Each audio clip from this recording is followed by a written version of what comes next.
Olá, meus amigos, bom dia. Bem, vocês escolheram pela enquete do Facebook o tema que vocês gostariam que nós falássemos. Semana passada foi psicografia e esta semana será luto.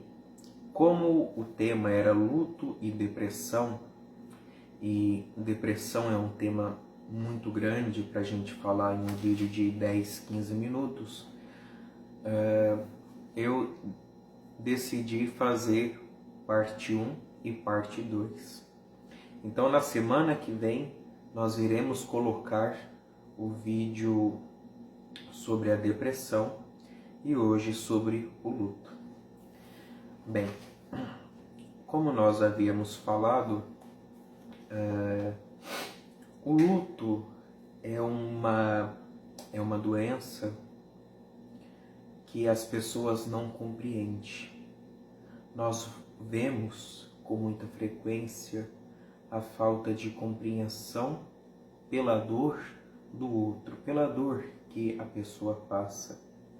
Nós vemos pessoas que lutam contra o luto, mas não compreendem, não entendem que o luto ele deve ser vivido.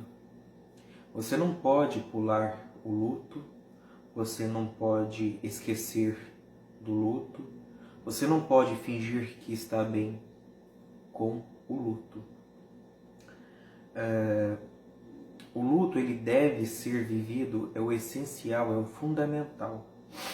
Por quê? Porque quando nós caímos a ficha e lutamos contra todo o tempo até a chegada do luto, nós entramos em colapso com nós mesmos. Nós, como que eu posso dizer de uma forma mais clara, nós não nos identificamos, nós sofremos absolutamente e absurdamente. E num dos casos, lá da universidade, a paciente ela tinha perdido um filho, ele tinha 1 ano, e ela relutou contra isso. Ela estava bem, de uma certa forma ela estava bem, seguiu a vida, ela foi ao trabalho, ela foi seguir sua vida adiante e tal, ela não viveu o luto, porque ela achava, eu preciso ocupar a minha mente para que o luto não chegue em mim e eu não sofra.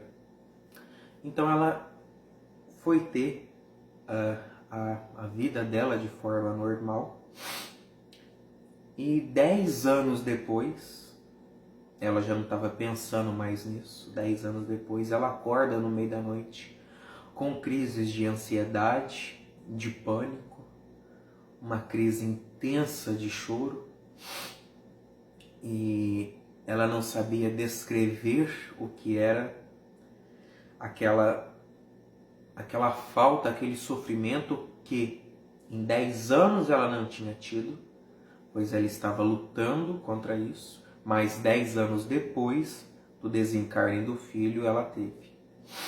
Ela não viveu o luto, então ela se adoeceu. E nós sabemos que quando nós enterramos um ente, quando eu vejo mães enterrarem seus filhos, pais enterrarem seus filhos, os filhos enterrarem seus pais, seus amigos, seus cônjuges, a vida, ela te obriga a seguir. No outro dia, o sol nasce, as pessoas trabalham, você tem conta, você tem trabalho, a vida das pessoas não vão parar. A sua vida, ela vai afundar pela dor. mas a sua vida não vai parar. E você deve, mesmo que obrigatoriamente, continuar a seguir o seu caminho. Vai doer, mas as outras pessoas, elas não terão a compreensão do luto. Bem, em 1962, a pesquisadora, a psiquiatra e pesquisadora suíça Elisabeth, ela fez um estudo sobre as fases do luto. No mundo da psicologia e da psiquiatria, o luto ele existe em 5 fases. Dessas 5 fases que existem no luto, nós devemos compreender o quê?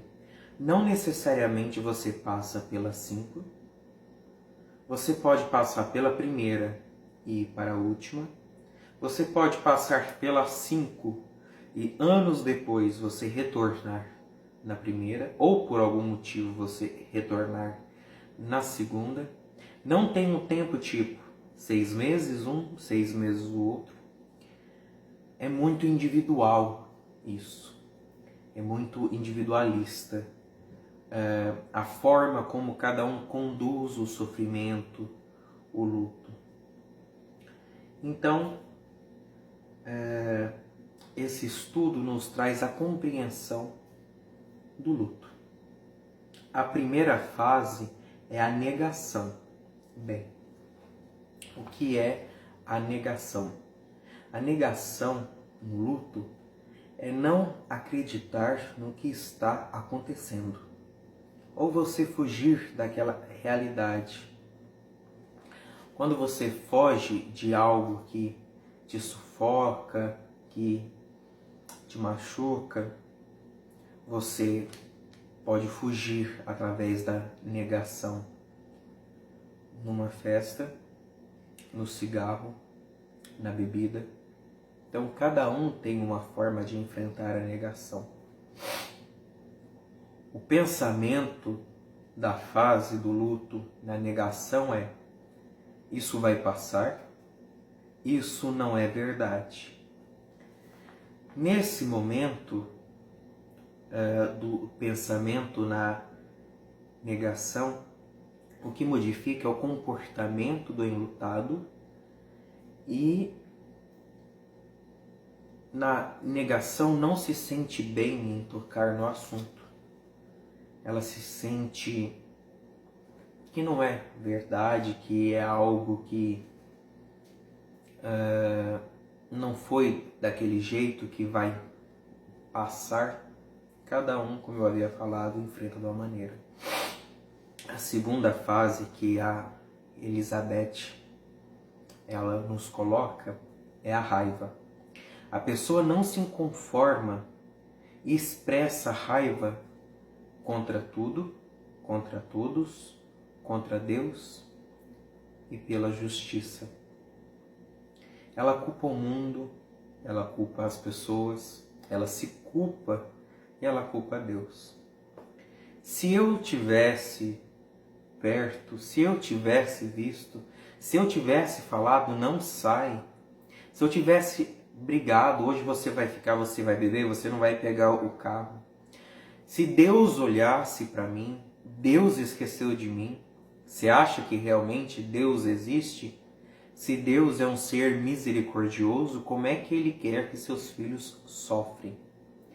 Não existe a justiça de Deus, existe a justiça dos homens. E essa é a revolta, a raiva e a dor. O pensamento acaba sendo: por que isso comigo? O que Deus quer dizer comigo? Por que eu? Isso não é justo.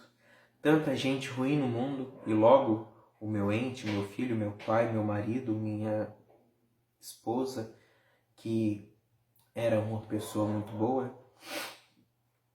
Por que Deus está fazendo isso comigo?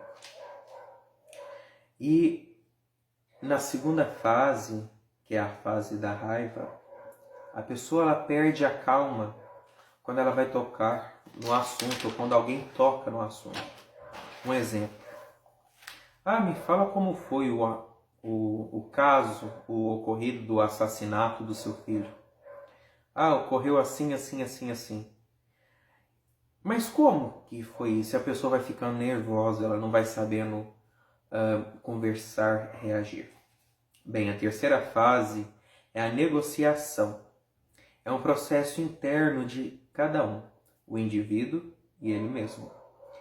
Um exemplo, eu vou melhorar porque eu preciso reagir e meu filho ter orgulho de mim. Meu pai, meu avô, minha esposa, meu primo ter orgulho de mim. Nessa negociação eu necessito mudar para que meu ente tenha forças por mim. O pensamento eu vou reagir, eu vou procurar um emprego, eu vou mudar minha vida, eu vou mudar meus gostos, meus hábitos, eu vou me amar e tudo vai ficar bem. A pessoa ela não fica negativando, ela não fica na negatividade, tipo, não vai dar certo, eu tô doente, eu não vou ter uma cura, não. Você fala, meu Deus, um exemplo, meu Deus, me dá forças quando uma pessoa, no caso, ela tem alguma doença. Me dá forças para que eu possa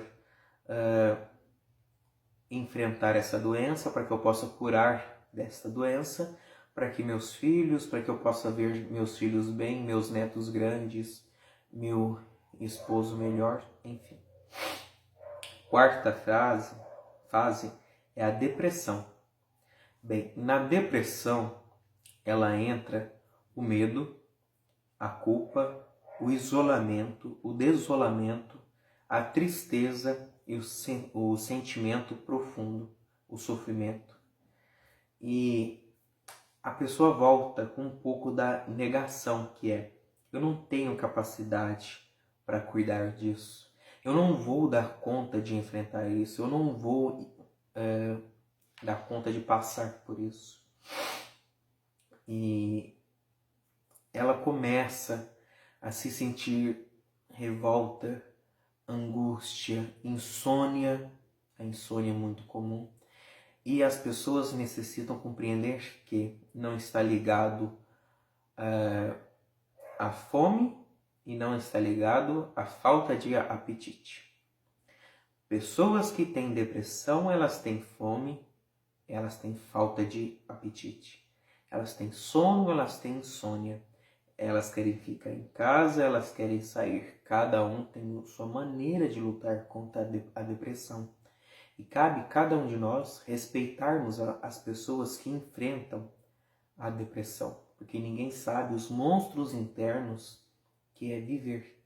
As pessoas acreditam que vai passar, mas não vai passar. No luto, a dor não passa. Talvez passa aquele sentimento de você não ter ido ver um filme, você não ter comprado uma roupa, você não ter comprado um sapato, você ter perdido a viagem. Esse sentimento de perda, de viagem, passa. Mas você perder um ente, você devolver uma pessoa que você tanto ama, não passa. A saudade só passa no reencontro. E isso nós devemos compreender.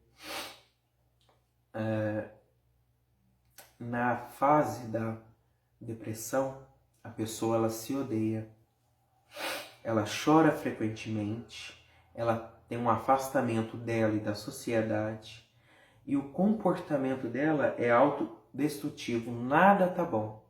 Ela não se encontra em nada, ela tenta mudar, mas quando algo desanda, ela se sente tão culpada, tão para baixo, que tudo é culpa dela, tudo é culpa daquilo, e o sofrimento dela se torna muito maior. E de certa forma, mentalmente, nada faz mais sentido. Bem, a quinta fase e a última é a aceitação. Na aceitação, se aceita a situação que se apresenta, pois entende que nada pode mudar. Eu conheço um grupo de mães que elas entendem que elas devolveram seus filhos e que elas têm que reagir com a vida, porque a vida obriga a reagir. A sociedade obriga a viver. Ela vai chorar, ela vai sofrer, ela vai sentir saudade, mas ela tem a obrigação de continuar com a vida. Ela traz a dor para ela, mas aceita a situação que ela está, porque ela sabe que ela não pode mudar a situação. Ela não vai trazer a filha, o filho, a pessoa que ela ama de volta. Ela entende a realidade e a vida como ela é. O pensamento é, no fim, tudo dá certo. No final, eu vou encontrar. No final, estaremos todos juntos. Ou eu posso buscar a minha melhora sobre isso. Bem, como eu havia falado, as pessoas não passam pelas 5 fases. Todas as 5, não generalizando. Não segue uma ordem, não tem um tempo correto para cada fase e, principalmente, cada pessoa tem uma maneira de enfrentar o luto. Se as pessoas não têm compreensão, se a pessoa te julga por isso, por aquilo, o problema é dela. As pessoas que nos julgam, eles vão julgar por qualquer motivo, mas não se auto-julgam, não se condena os outros. Deixa as pessoas serem críticas, porque a falha, o erro não é seu, acaba sendo da pessoa que está sendo crítica, que está sendo falha. É um débito dela e cabe a ela, então, reagir da forma dela e a você enfrentar o luto da sua forma. Se para ela isso vai passar, ou se para ela, seu filho está bem, para de chorar, você está fazendo ele sofrer, é o pensamento da pessoa. Lágrimas de dor, o próprio Chico, nosso irmão Francisco Cândido Xavier, nosso Chico Xavier falava isso, lágrimas de dor e de revolta traz muita dor aos 2 planos, mas lágrimas de boas lembranças, de saudade, de amor por aquilo que viveu, liga uma ponte de amor entre os 2 planos espirituais. E é isso, meus amigos, espero que vocês tenham gostado do vídeo de hoje. Semana que vem nós postaremos o vídeo sobre depressão, né? Hoje foi sobre o luto, semana que vem sobre depressão e assim como os outros temas que foi sorteado. Antes que eu me esqueça, dia 26 e 27 de julho haverá a nossa reunião de psicografia aqui em Uberaba e o lançamento do livro. E a renda do livro ela será revertida às cestas básicas que serão doadas às famílias carentes de Uberaba. E nós pedimos a colaboração que quem for vir na sessão possa doar 1 quilo de alimento que também será entregue às instituições carentes, às instituições sociais. Vocês não sabem o quão grande é a ajuda de vocês. E antes que eu esqueça, só para adiantar um pouco esse assunto, eu havia falado o ano passado que eu iria viajar apenas após as formaturas. Mas, analisando com a universidade e conversando com os espíritos, eu vi que haverá datas onde tem feriado, folga, férias do trabalho e da universidade, que dá para mim viajar e levar um pouco desse trabalho de auxílio para as pessoas. Então, serão 6 meses de janeiro a julho, as reuniões acontecerão em Uberaba. E de agosto a dezembro, as reuniões acontecerão fora, nas datas que dará para fazer a viagem. Então, nesse ano, as viagens serão só essas, em agosto, novembro e dezembro. Dia 24 de agosto será em Salvador, Bahia. Dia 15 de novembro será em Uberlândia. E dia 15 de dezembro será no Rio de Janeiro. Mais à frente, após as sessões de julho, nós iremos divulgar a sessão de onde será. E é isso, meus amigos. Muito obrigado por tudo. Que Deus nos abençoe e até uma próxima oportunidade.